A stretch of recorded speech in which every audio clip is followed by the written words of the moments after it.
Ginawa ang Aboitiz Cleanergy Park bilang sanctuary sa marine biodiversity. Pero dahil sa basura, nanganganib din ang itinuturing na haven para sa mga hawksbill sea turtle. Yan ang agenda report ni Che Sulit. Napapalibutan ng mayaman at masiglang ecosystem ang 8-hectare property na ito sa Davao City. Bahagi ng Marine Protected Area, matatagpuan ang iba't ibang uri ng mangroves at coastal forests dito sa Aboitiz Cleanergy Park. Nagsisilbi rin itong sanctuary at safe nesting ground para sa mga pawikan o sea turtles, partikular na ang hawksbill species. Hawksbill sea turtle is already considered as critically endangered. So meaning that's next to extinction.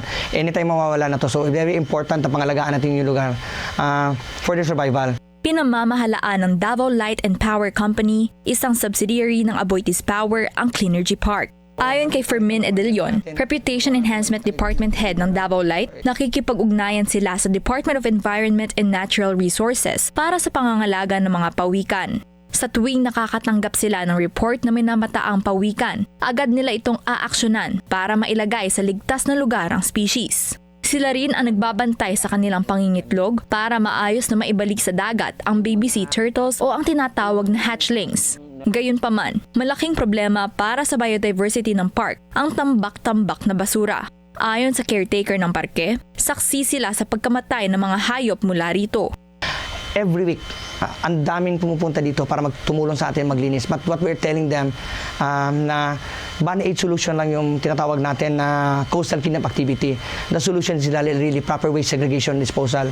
Itinuturing din na outdoor biodiversity learning center at ecological preserve ang park.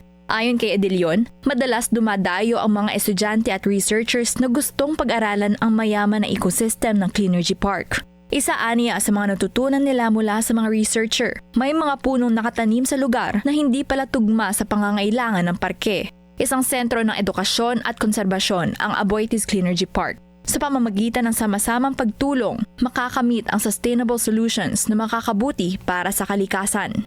Para sa agenda, Che Sulit, Billionaire News Channel.